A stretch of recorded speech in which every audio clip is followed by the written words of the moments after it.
Ayant fini toutes les quêtes de Notcry, je peux enfin le confirmer. Pour moi, Notcry est la deuxième meilleure région de Genshin Impact. Notamment par son lore, par ses personnages, son histoire, mais même aussi sa région. Et aujourd'hui, je vais vous expliquer pourquoi je trouve que Notcry est la deuxième meilleure région de Genshin. Alors, mesdames et messieurs, bienvenue à Notcry.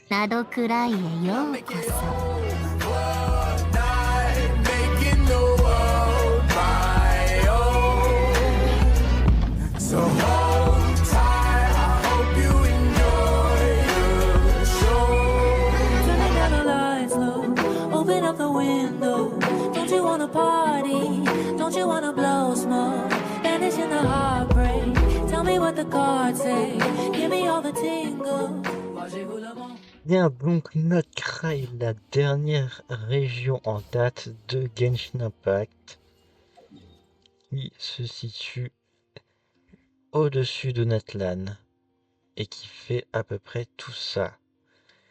Pourquoi est-ce que c'est ma deuxième région préférée? Pour l'instant, puisque pour ceux qui ne savent pas, ma première région préférée c'est Fontaine et c'est totalement légitime. Mais voilà, j'ai terminé les quêtes d'Archon il y a pas longtemps et putain qu'est-ce que c'était incroyable.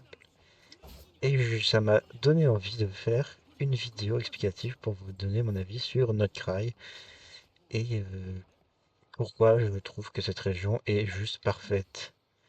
Et comme vous l'avez vu dans le titre, pourquoi est-ce qu'elle a réussi là où Natlan a échoué. Déjà, l'ambiance. Il faut savoir que j'ai repris Genshin grâce à Notcry parce que j'avais vu beaucoup d'extraits de Notcry, tout ça, des cinématiques, de l'open world, tout ça, et je me suis dit putain l'ambiance, c'est un peu spooky, c'est assez stylé. Du coup, je me suis dit que j'allais réinstaller le jeu pour découvrir cette nouvelle région qui est Notcry. Et en termes d'exploration, justement, eh bien, il n'y a rien à dire, rien n'est compliqué. Bon, il y a quelques trucs que j'ai pas encore tout à fait compris. Comme par exemple, le truc où tu te transformes en espèce de de petite bestiole, et il y a des fois, je comprends pas comment ça marche.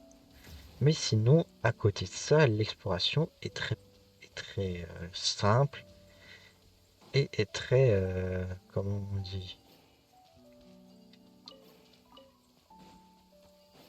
très plaisante. Et du coup, ça, pour une région, c'est un point extrêmement positif. Parce que si on prend Sumeru où il fallait aller dans les souterrains, résoudre des énigmes, tout ça, ou, ou même Liu où au début il fallait grimper tout le temps, c'était assez chiant. Alors que là, il y a juste besoin de se balader, de découvrir quelques coffres, de prendre quelques ressources, tout ça.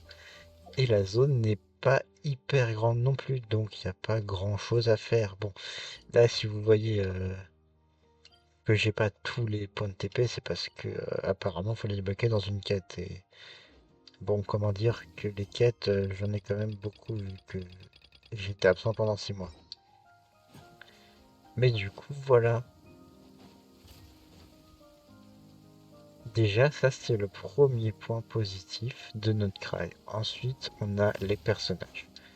Je dois vous avouer que Notcry, c'est une des seules régions, enfin, c'est peut-être la deuxième région où je déteste aucun personnage. Vraiment, tu prends les 4 étoiles et les 5 étoiles, il n'y en a pas un seul que j'aime moins que les autres. Bon, peut-être Durin, mais ça c'est parce qu'ils ont fait de la merde avec lui, mais sinon, Colombina, Nefer, Flins, Loma, Inefa, Aino, Jaoda. tous les personnages de notre grille qui sont jouables pour l'instant et même dans l'histoire, je les trouve attachants. Leur chara design est assez bien fait. Et pour ceux qui sont jouables, les gameplays sont très, euh, les gameplays sont très plaisants à faire. Notamment l'équipe que j'ai actuellement, qui est l'équipe de Flins, où en gros il y a Flins, Inefa et Kazua et Colombina. Bah c'est une équipe de malades mentales.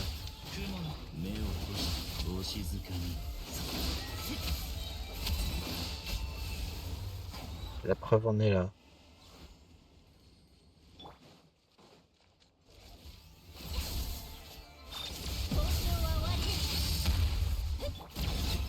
Pour que en termes de gameplay, ils arrivent à varier.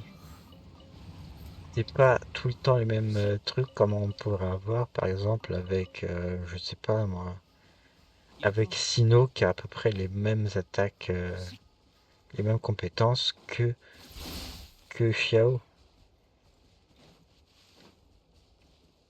Et du coup voilà quoi.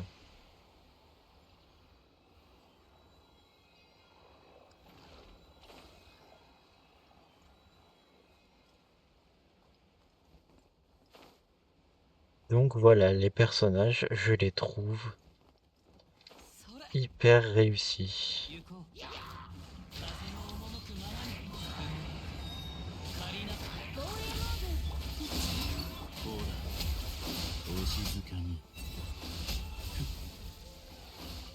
Et pour ceux qui voudraient savoir mon top 3 des personnages, en numéro 3, nous avons Inefa.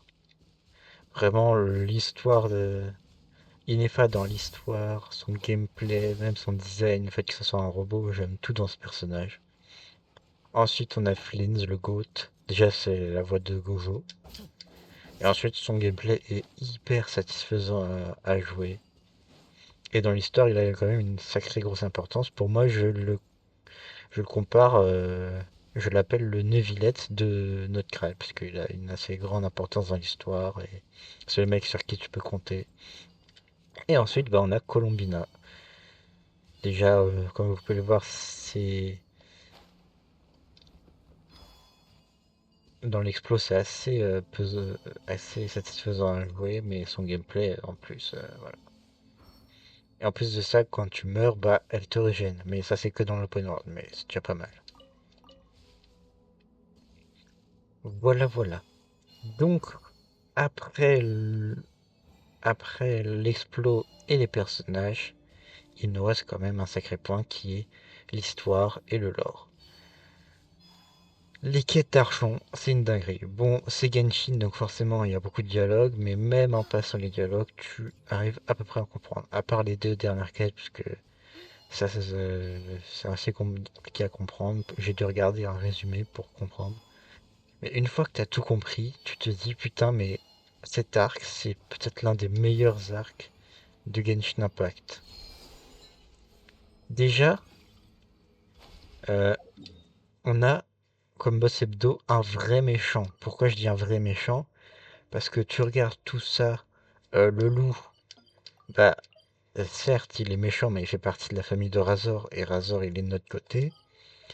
Tartaglia, au début il est méchant et après il est gentil. Il y a peut-être la Signora aussi qui est... Enfin mais ça élu. Bah justement, la Signora, ouais bon, il y a peut-être elle aussi qui est méchante. Mais genre la Shogun, c'est pareil, elle est méchante et après elle est gentille. Après Asumeru, Tarta, c'est pareil. Au début il est méchant, après on le sauve. Fontaine, la baleine, bah on sait pas d'où elle vient. Donc voilà quoi. Elle est méchante mais on sait pas vraiment d'où elle vient. Et Natlan, le boss, c'est pareil, on sait pas vraiment d'où il vient, même si c'est un putain de dragon, on sait pas, il est arrivé de nulle part. En plus, je trouve que le combat contre le dragon a été assez expédié. De toute façon, je le dirai pas assez, mais Natlan, il y a quasiment tout qui est décevant. Il n'y a que quelques points à sauver à Natlan, mais sinon, à part ça, bah, Natlan, c'est pas ouf. Mais voilà, donc on a un boss hebdo qui est vraiment méchant, et en plus, c'est un personnage assez stylé. Moi, Dotor, je le trouve très très stylé. Voilà, ensuite, l'histoire, le lore, on en apprend plus déjà.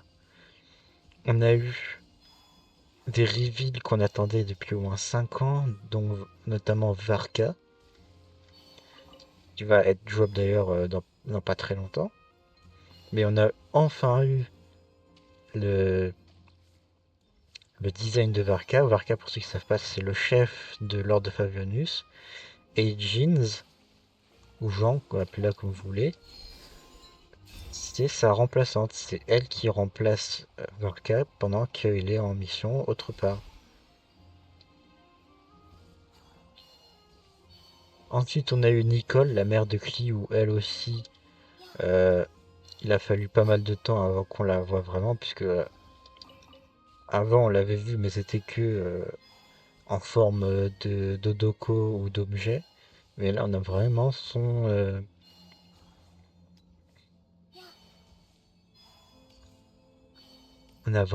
design. Et ensuite, bah, il y a aussi les Fatui. Ce qu'il faut savoir, c'est que dans chaque région de Genshin, il y aura forcément un Fatui. Minimum un Fatui qui sera, par exemple, à Mondstadt, on avait la Signora, et c'est tout. À Liu, on avait Tartaglia. À Inazuma, on avait la Signora ainsi que Scaramouche, si je dis pas de bêtises. À Sumeru, on avait Dotor et Scaramouche. À Fontaine, on avait Alertino. Et à Natlan, on avait Capitano. Et là, on a 3 Fatui dans l'histoire. On a donc Colombina, qui est une Fatui. Même si elle a déserté, elle reste. C'est une ancienne Fatui. Du coup, elle compte. On a Alertino qui a rejoint au milieu de la quête. Et on a Sandrone. On a même 4 Fatui. Puisque avec Sandrone, on a Dotor du coup. Et 4 Fatui dans une région, c'est peut-être la première fois que ça arrive, puisque dans la prochaine région qui sera Snezaya, qui sera une des dernières régions, puisque après Snezaya, je pense qu'il y aura Kenria, et après il y aura peut-être Celestia, si les théories sont bonnes. Mais en tout cas, ce qu'il faut savoir, c'est que à Snezaya, on aura Pulcinella, Pantalone, et le dernier, je sais plus qui c'est, et la Tsarine peut-être. Mais je crois pas que ce soit lui le dernier Fatu. Je sais plus qui est le dernier Fatu. Je sais qu'ils seront 3, mais je sais plus qui manque. Ce qu'il faut savoir, c'est que faudra être prêt pour Kenria, puisqu'il y aura beaucoup de révélations, notamment du côté de Dansleaf, de peut-être Kaeya, vu qu'il est là-bas. On aura peut-être du Alerchino, mais on aura surtout Pyro en termes de Fatui. Et oui. Mais voilà.